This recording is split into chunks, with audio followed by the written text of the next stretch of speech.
What is up, everybody? Welcome to another edition of the Touchline Talk Show. Thank you so much for tuning in.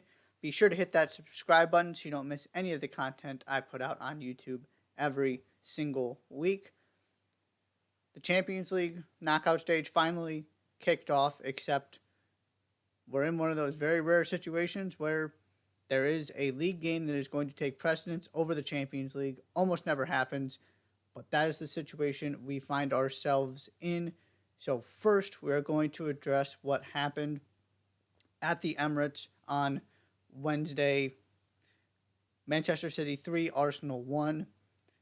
And I want to start this conversation by just pointing out the ways in which this game was so symbolic of what it's like going against Manchester City in a title race. It was a really, really fitting game for the way this season is playing out. I've been consistent from the beginning. City can be beaten to a title. You don't have to get 99 points, 98 points, what Liverpool were doing to beat them. Go look at the actual point totals they have had since they had those two ridiculous seasons. They are vulnerable to a very small extent. And that's the point. It can be done. It can only be done if you don't make mistakes. If you are basically flawless. And so looking at this game, first half, you saw exactly why City are vulnerable. Pep Guardiola makes what might be the most bizarre decision so far in any of these big games in this narrative that outside of last season's Champions League, because I remember going to bat for Guardiola after the semifinal loss to Real Madrid, that he didn't do anything strange in those games. But you look at the Lyon loss, you can go down the list of these examples where Pep in these huge moments, usually in the Champions League, but in this case in a Premier League game, does something bizarre for no real reason other than to just try and do something different. And there's a real argument he just outthinks himself sometimes. And I've always been of the belief there's a reason your team is better than everybody else's, and there's a reason you're better than every other manager. You gotta trust what you do best. Make people adapt to you. As Manchester City, you should never be adapting to anybody. And so they come out in this game with this hybrid back three, back four, with Bernardo Silva playing as some kind of left back and Nathan Ake kind of covering half the field. And it was a disaster. Bernardo Silva got a yellow in the first half. He probably should have gotten one before he actually got his. If those tackles were spread out across the game, he probably gets sent off for 2 yellows. It didn't work at all. It's not like the City team is invincible. And so what do you have happen by the end of the first half? I'm gonna save the City goal for a little bit later. You get the penalty, and yes, that's a penalty. Now, City has a valid complaint that ultimately they made irrelevant because they took care of business in the second half. If I'm Pep, my frustration is, and I will acknowledge this, I can't stand things that goalkeepers get away with inside the box. The reality is, though, they get away with so much that there's a standard that has been set because of the inconsistencies from official to official and inconsistencies in terms of approach across the Premier League that you can find example after example that were worse than what Ederson did, that didn't get any kind of repercussions. That doesn't mean this one should slide. But what's that kind of cliche, right? All you're asking for from referees is consistency. It's not Anthony Taylor's fault this hasn't been called in other places, most of which he had nothing to do with, because that's a penalty. He destroyed Nketiah. And he took Nketiah out of the play moving forward. But you've got to set some kind of standard so people know what they can and can't do. It is a penalty. It's just one that's not called consistently. That's not Arsenal's problem, but that is a Premier League officiating problem on the list of clear problems the Premier League is having with officiating right now. But regardless, Arsenal get the penalty, Saka converts it, and it's 1-1 at halftime. And you very much feel like Arsenal is going to at least get a draw out of this, that they were clearly the better team. Haaland had done next to nothing. The Silva thing was a disaster. They outside of one bad moment, they were fantastic in that first half. That was their game to go on and win. Now, obviously, they had to actually do that, and they failed to. But that was 100% the vibe I had at halftime. And then you come out in the second half, right? You've already made one mistake, and I still will defend Arteta with the decision to start Tomiyasu. It made a lot of sense to me. It obviously backfired. Sometimes good ideas don't work out the way you expect. So you've got that one mistake, and then you see a couple others in the second half, and all of a sudden it's 2-1, and Haaland's putting it away for 3-1.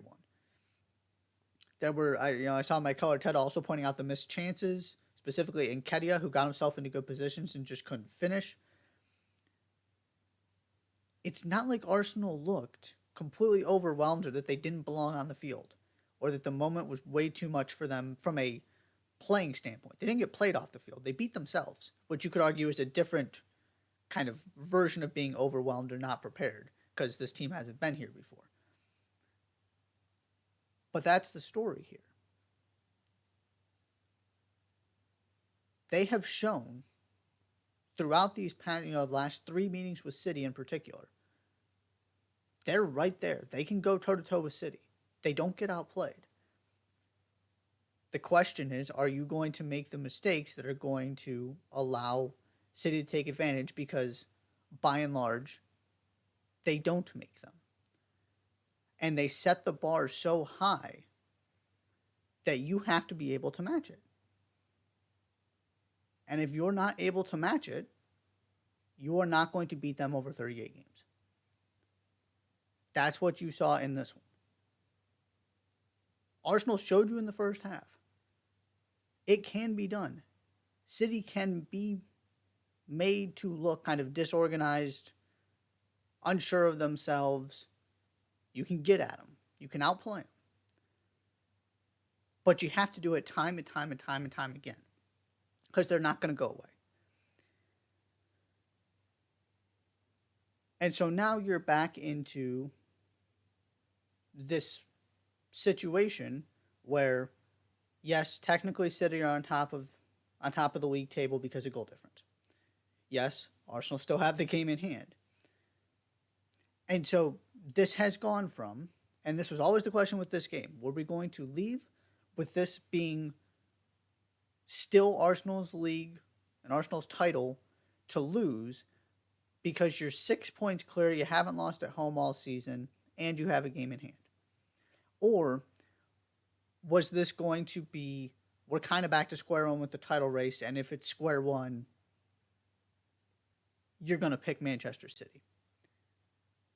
Or we were going to be kind of in the middle where Arsenal find a way to sort of hold on to a draw, keep their advantage, but no, they still have to go to the Etihad, and you close the gap a little bit, but you still have a lead.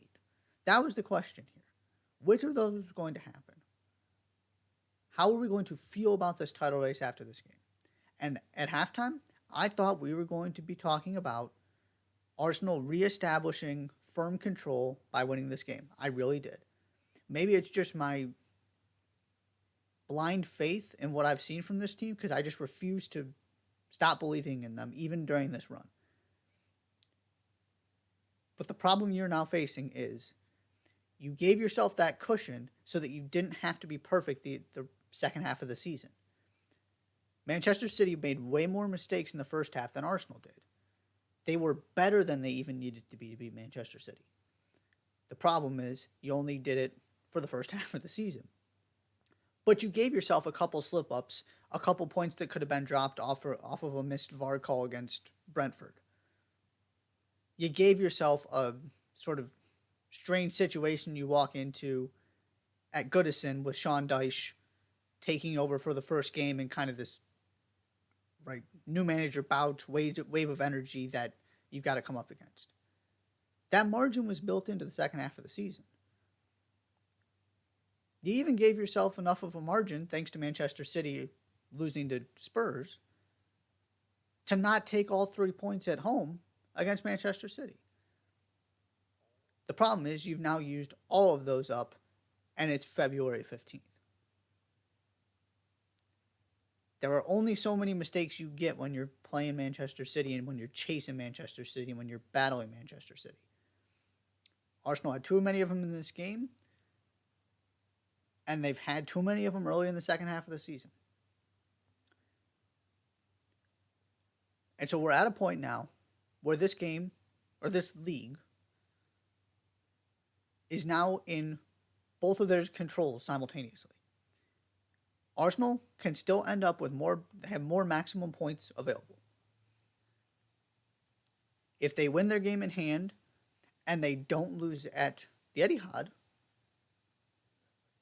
they're in a pretty good position. If Manchester City win at the Etihad, they are also then, right, you take those final 3 points away, and if they win out, they're going to win the league. Because you take those 3 potential points Arsenal could have with that game in hand, and you eliminate them by winning the second head-to-head. That was always going to be a big part of this equation, is how does that 6-point swing, these 2 head-to-head games, go? And even with these recent stumbles by Arsenal, I held to the belief that they were going to do enough at home to at least still have some kind of cushion to play with. Whether it was going to be enough to hold off Manchester City for, 20 more games or whatever it is. I guess it's a little bit less than that now. 15, 20 games. That I wasn't sure about, depending on how this one went.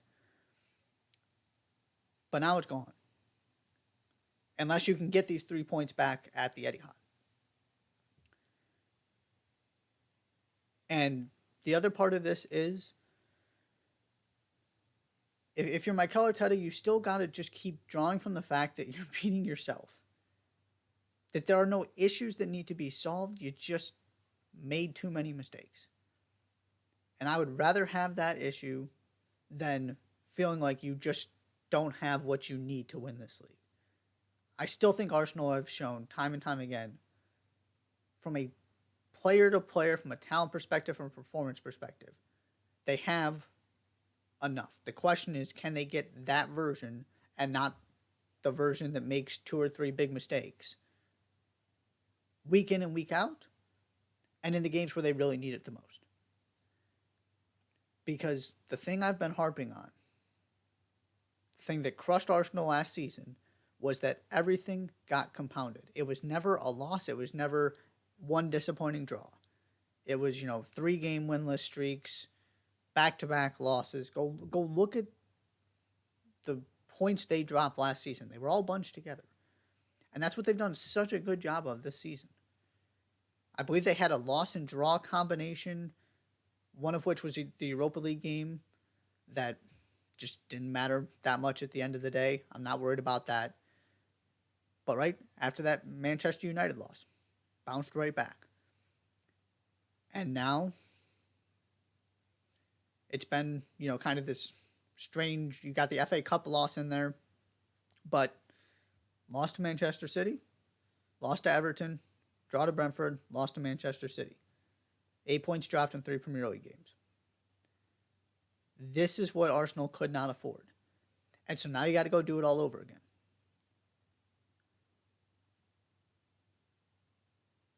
That's where we are. I'm not willing to concede this title race by any stretch of the imagination.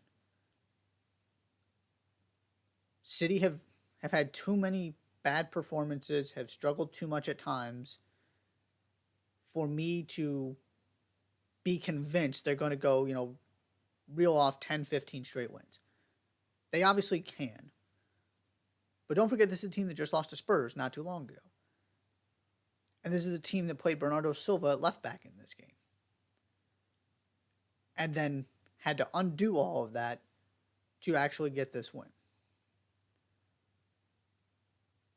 Obviously, the odds are now in Manchester City's favor. They've been there before. They're the better team on paper. They've got the more experienced manager, all of that.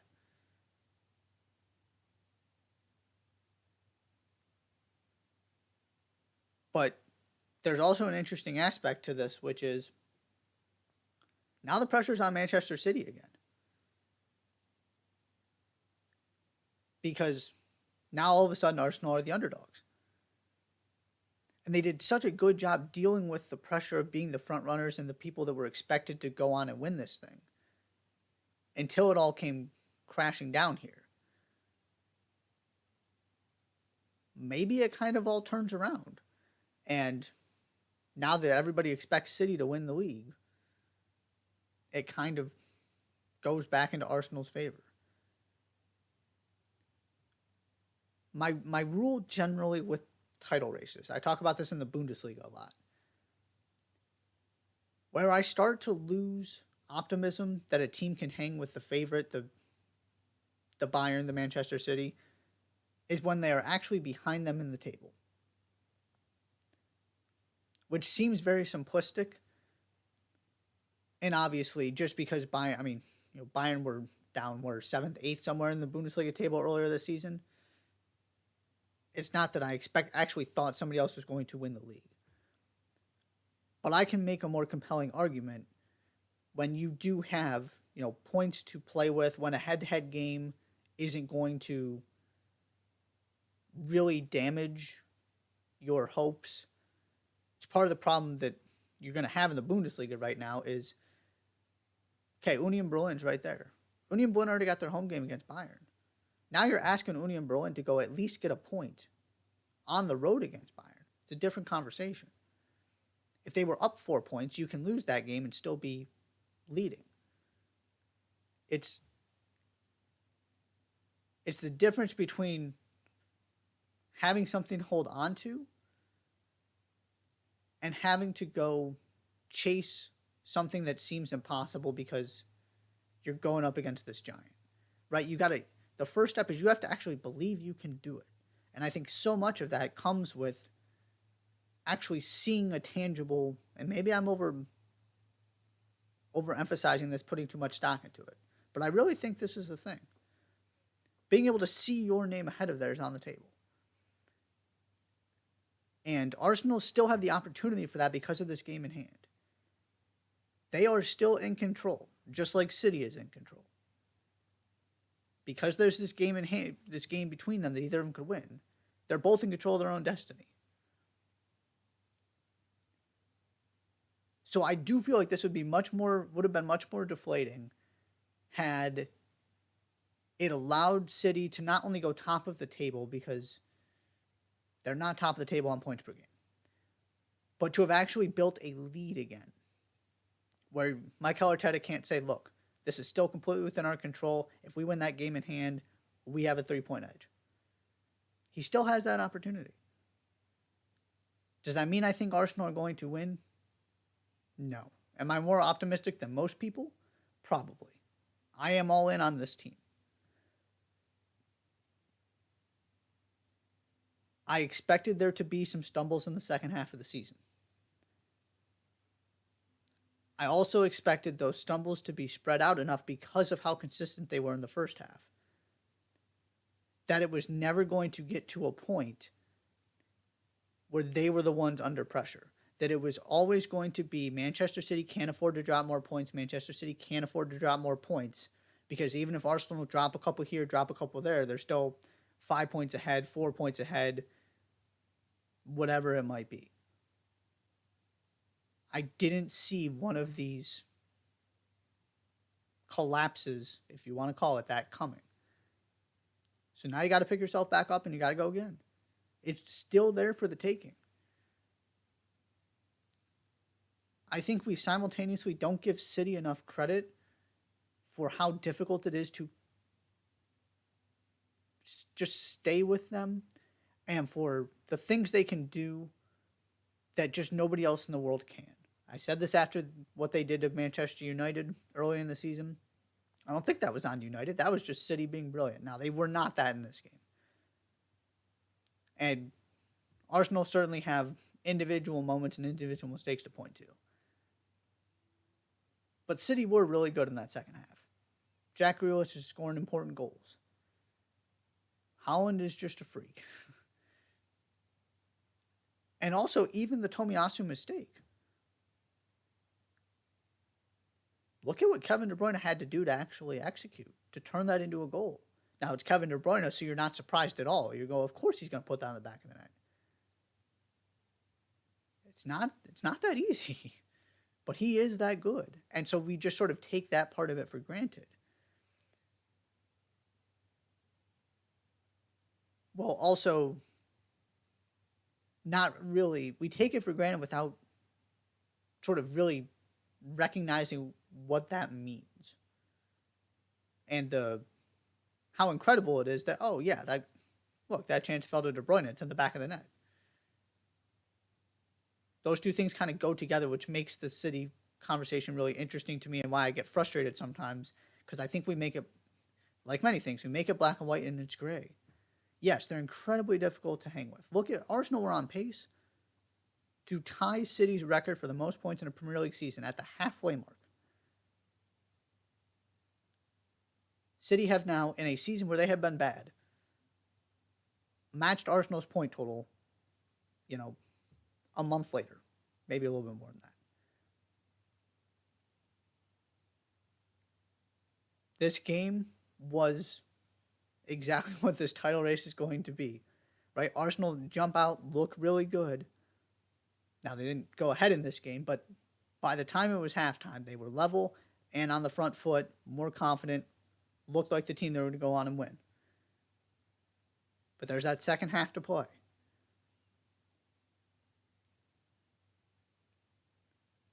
There's still plenty of time. I do think this is where it changes. It went from this is Arsenal's to lose to this is up for grabs. Logic says that means Manchester City. I laid out that maybe it as a reason as to why maybe it ends up working in Arsenal's favor. We're not at advantage Manchester City yet.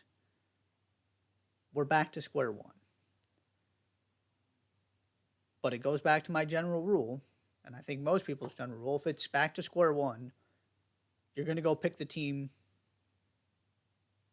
that has all of the players and Pep Guardiola and does this time and time again. Doesn't. Arsenal still can do this. It can be done. You saw in this game the vulnerabilities Manchester City have. But you got to be almost perfect to do it. Arsenal were better than they need to be in the first half. But they used up all of their kind of get out of jail free cards with this stretch they're on. So now they got to go do it again the rest of the season if they want to win this Premier League title.